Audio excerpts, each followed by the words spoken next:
What would really be fun to watch is the start of the NHL playoffs, which should be happening tomorrow.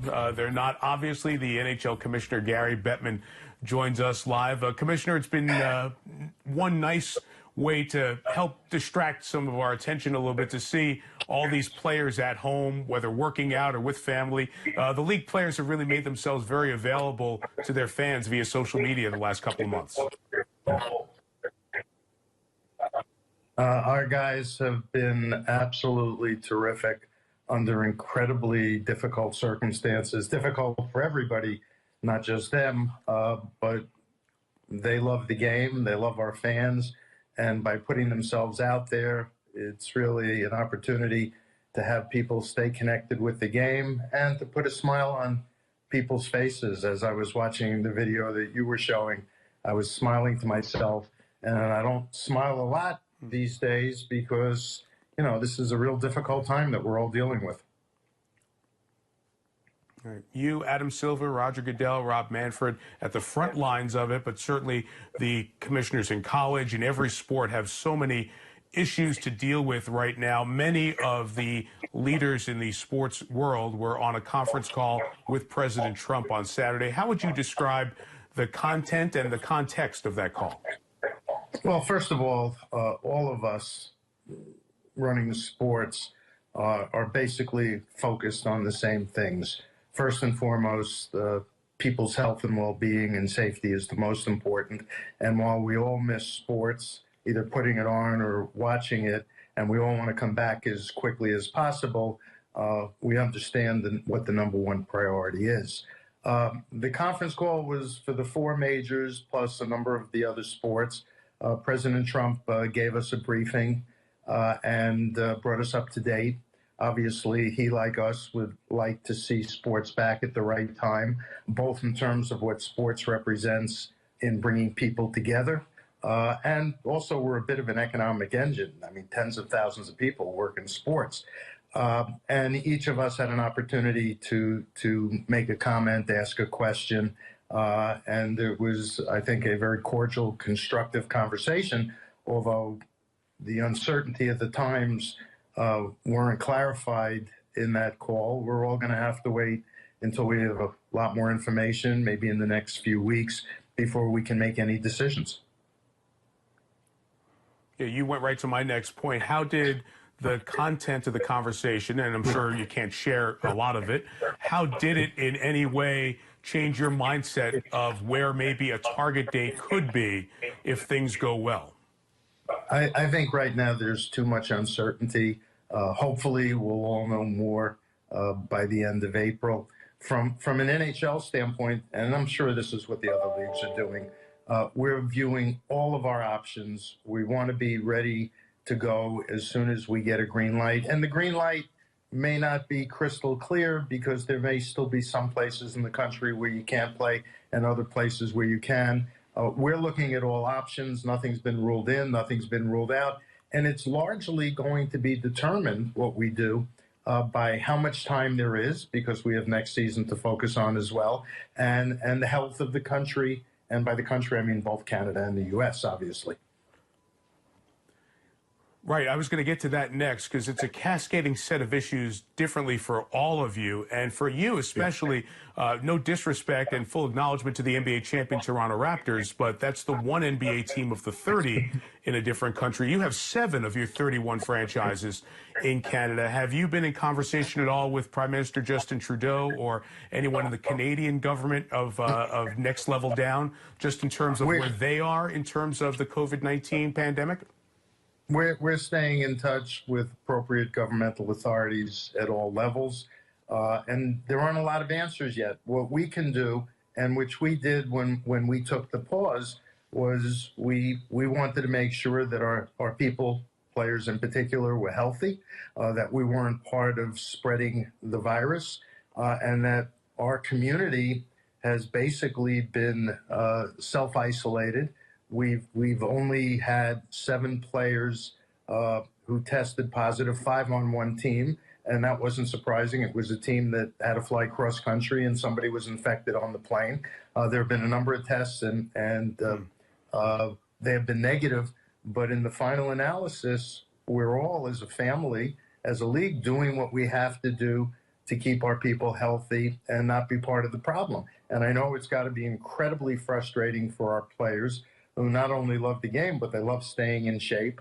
And this has been a challenging time for everyone. But when we get the opportunity to allow workouts, which may be jurisdiction by jurisdiction, when we get the opportunity to play on some basis, then we'll be prepared to execute whatever makes the most sense under the circumstances at the time. And you make an interesting point. Roger Goodell sent out a memo with the NFL teams yesterday about equity for all 32 clubs.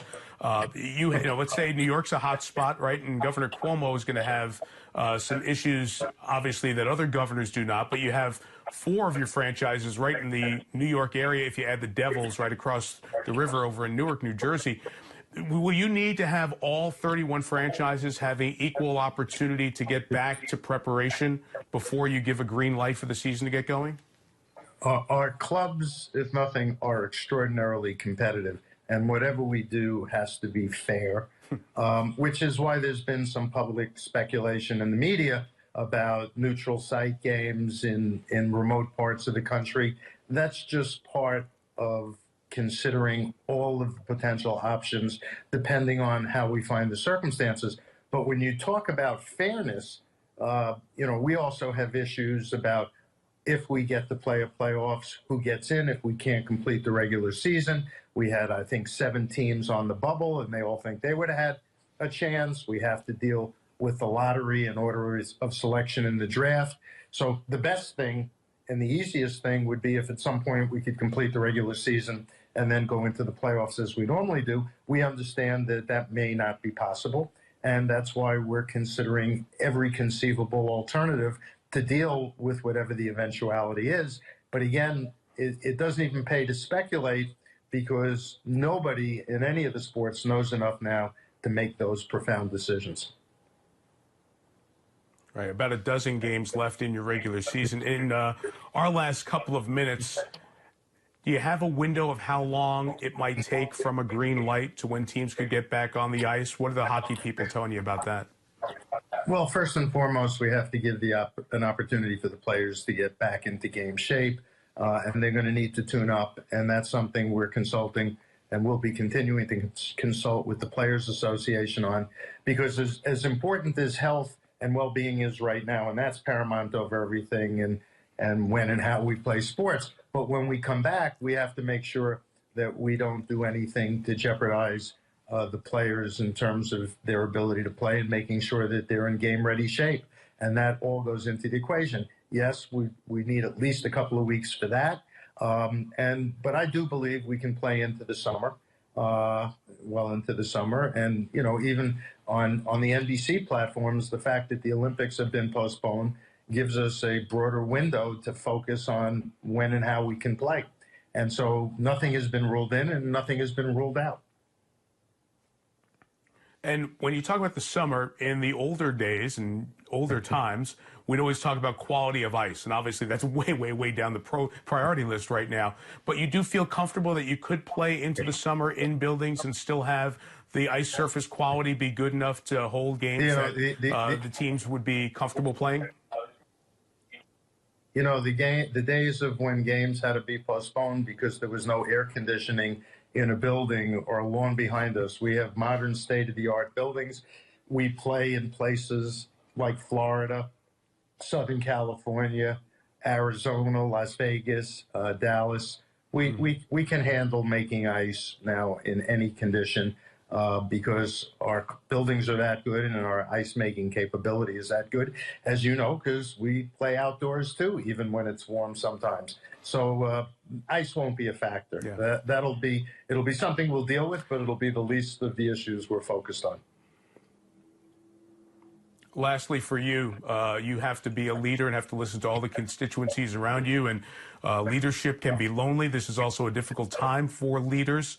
What has this been like for you to go through these last few weeks of uncertainty and all of us asking questions about when can we get back to hockey? Listen, we all have the same concerns.